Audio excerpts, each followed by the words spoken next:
జనసేన నేతలకు AP deputy CM Janasena అధ్యక్షుడు పవన్ కళ్యాణ్ బహిరంగ లేఖ రాశారు. ఈ లేఖలో పలు కీలక అంశాలను ప్రస్తావించారు. సోషల్ మీడియాలో వచ్చే తప్పుడు వార్తలపై కానీ, కూటమి అంతర్గత విషయాలపై కానీ పొరపాటున కూడా స్పందించొద్దని పవన్ కళ్యాణ్ ఆదేశించారు. జన సైనికులకు, వీర మహిళలకు, జనసేన నాయకులను ఉద్దేశించి ఆయన బహిరంగ లేఖ రాశారు. 2024 సార్వత్రిక ఎన్నికల్లో ఎన్డీఏ కూటమి సాధించిన అద్వితీయ ఘన విజయం చారిత్రాత్మకమని తెలిపారు. ఇది కేవలం ఒక కూటమి బలం మాత్రమే కాదని అన్నారు. గత 5 ఏళ్ల వైసీపీ నిరంకుశ పాలనపై, పాలకుల అవినీతిపై, సంఘ విద్రోహక చర్యలపై, చట్టసభల్లో వారు చేసిన జుగుప్సాకర వ్యవహార శైలిపై ప్రజలు విసుగు చెందారని అన్నారు. ఏపీలో శాంతి భద్రతల వైఫల్యాలపై, ముఖ్యంగా అభివృద్ధికి తావు లేకుండా వైసీపీ నేతలు రాష్ట్రాన్ని తిరోగమనం పాలు చేశారని మండిపడ్డారు పవన్ కళ్యాణ్. అప్పుల ఆంధ్రప్రదేశ్ గా మార్చడంపై ప్రజలు విసుగు చెందారని చెప్పారు. సుస్థిరమైన ప్రభుత్వం కోసం, స్థిరమైన నాయకత్వం కోసం రాష్ట్ర పరిపాలనను, అభివృద్ధిని గాడిలో పెట్టేందుకు ప్రజలు నడుం బిగించారని అన్నారు. అనుభవం కలిగిన పాలన, భావితరాల భవిష్యత్తు గురించి ఆలోచించే నాయకులు కలిసి రావడంతో అఖండ విజయంతో గెలిచామని పవన్ కళ్యాణ్ అన్నారు. మరిన్ని అప్డేట్స్ మా ప్రతినిధి దుర్గా మనకు అందిస్తారు. దుర్గా,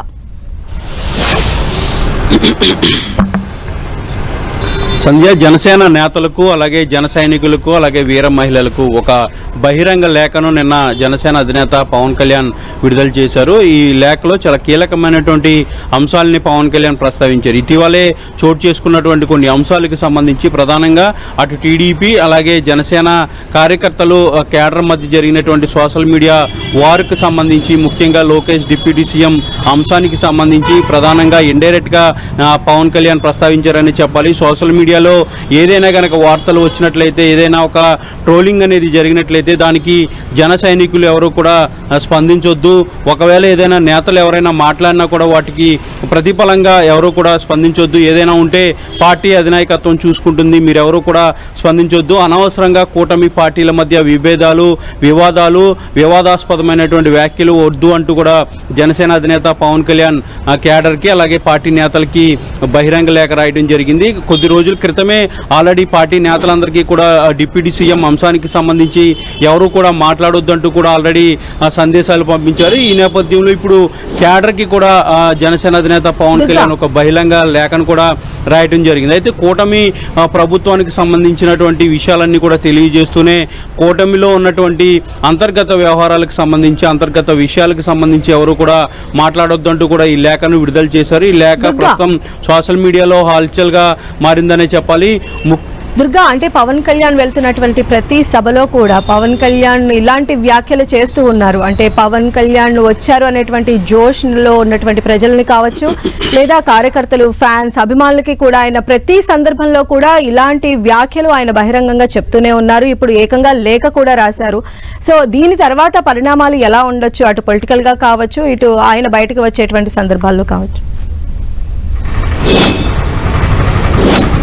అంటే ఇటీవలే, అంటే గత వారం రోజుల క్రితం ఏదైతే లోకేష్ డిప్యూటీగా సీఎంగా ఉండాలంటూ కూడా టీడీపీ నేతలు కొంతమంది చేసినటువంటి కామెంట్స్ నేపథ్యంలో జనసేన నుంచి తీవ్రమైనటువంటి స్థాయిలో రెస్పాండ్ వచ్చింది. సోషల్ మీడియాలో వేదికగా అటు టీడీపీ, జనసేన కార్యకర్తలు ఒకరిపై ఒకరు ఆరోపణ ప్రత్యారోపణలు చేసుకున్నటువంటి పరిస్థితి కనిపించింది. ఒకనొక సందర్భాల్లో అయితే ఆ పోస్టింగ్లంతా కూడా పీక్ స్థాయికి చేరిపోయాయి. ఈ నేపథ్యంలో రెండు పార్టీలు కూడా పూర్తిగా అలర్ట్ అయ్యాయి. అటు టీడీపీ కూడా ఈ అంశానికి సంబంధించి ఎవరు మాట్లాడొద్దంటూ కూడా నేతలకు అలాగే పార్టీ కేడర్కి అందరూ కూడా ఆదేశాలు ఇచ్చారు. అలాగే జనసేన అధినేత పవన్ కళ్యాణ్ కూడా ఆల్రెడీ నేతలకు ఆదేశాలు ఇచ్చారు. ఇప్పుడు కేడర్ మొత్తం దీనికి సంబంధించినటువంటి డిస్కషన్ ఆల్రెడీ జరుగుతుంది కాబట్టి ఈ మొత్తం వ్యవహారానికి ఫుల్ స్టాప్ పెట్టాలని పవన్ కళ్యాణ్ నిర్ణయించుకున్నారు. ఇందులో భాగంగానే ఆయన ఈ లేఖను విడుదల చేశారు. అయితే ఇటీవల కాలంలో పవన్ కళ్యాణ్ ఎక్కడికి వెళ్ళినా కూడా పెద్ద ఎత్తున సీఎం అంటూ కూడా నినాదాలు చేయడం, దాంతోపాటు ఎక్కువగా ఫ్యాన్స్ నుంచి కానీ, అభిమానుల నుంచి కానీ రెస్పాన్స్ అనేది వస్తున్నటువంటి నేపథ్యంలో ఇలాంటి వ్యాఖ్యలు పవన్ కళ్యాణ్ గతం నుంచి కూడా చేస్తూ వస్తున్నారు. ముఖ్యంగా ఎవరు కూడా అంతర్గత వ్యవహారాలకు సంబంధించి, లేదంటే పదవులకు సంబంధించి ఎవరు కూడా మాట్లాడొద్దంటూ కూడా పవన్ కళ్యాణ్ ఇప్పటికే అనేక సందర్భాల్లో చెప్తూ వస్తున్నారు. ఇప్పుడు మరొకసారి బహిరంగ లేఖను కూడా రాయడం జరిగింది. మార్చి 14వ తేదీన ఏదైతే ఆవిర్భావ సభ ఉండబోతుందో ఆ సభలో జనసేన పార్టీ లక్ష్యాలు, జనసేన పార్టీ బలోపేతానికి సంబంధించి తీసుకున్నటువంటి చర్యలు, వీటన్నింటికి సంబంధించి సంబంధించి కూడా చర్చించుకుందాం. అంతవరకు ఎవరు కూడా మాట్లాడొద్దంటూ కూడా పవన్ కళ్యాణ్ ఈ లేఖని విడుదల చేయడం జరిగింది. ముఖ్యంగా సోషల్ మీడియాలో వచ్చే అంశాలకి సంబంధించి ఎవరు కూడా కూటమి పార్టీలో ఉన్నటువంటి పార్టీలపైన ఎవరు కూడా ఆరోపణలు కానీ లేదంటే వివాదాలకు సంబంధించినటువంటి పోస్టింగ్లు కానీ ఏవి కూడా చేయొద్దంటూ కూడా ఒక హెచ్చరికలాగే పవన్ కళ్యాణ్ ఈ లేఖను విడుదల చేయడం జరిగింది. ఇక నుంచి ఎవరు కూడా సోషల్ మీడియాలో వచ్చినటువంటి అంశాలు ఏవి కూడా ప్రస్తావించవద్దు. ముఖ్యంగా నేతలు ఎవరు కూడా మీడియా ముఖంగా ఈ అంశాలకు సంబంధించి ఎవరు కూడా మాట్లాడొద్దు. కేవలం రాష్ట్రానికి సంబంధించినటువంటి అభివృద్ధి, అదేవిధంగా జరుగుతున్నటువంటి సంక్షేమ కార్యక్రమాలు, అలాగే రాష్ట్రానికి వస్తున్నటువంటి పెట్టుబడులు, వీటి గురించి ఎవరైనా మాట్లాడడం తప్ప అంతర్గత వ్యవహారాలకు సంబంధించి పార్టీలో ఉన్నటువంటి కొన్ని అంశాలకు సంబంధించి ఎవరు కూడా మాట్లాడొద్దంటూ కూడా పవన్ కళ్యాణ్ బహిరంగ లేఖను రాయడం జరిగింది. మొత్తం పార్టీకి సంబంధించినటువంటి బలోపేతం, అలాగే పార్టీ లక్ష్యాలు, భవిష్యత్తులో పార్టీ భవిష్యత్ కార్యాచరణ, వీటన్నింటికి సంబంధించి కూడా మార్చి 14న జరిగే ప్లీనరీ సమావేశాల్లో చర్చించుకుందామంటూ కూడా పవన్ కళ్యాణ్ ఈ లేఖలో తెలపడం జరిగింది. సంధ్య. రైట్ దుర్గా.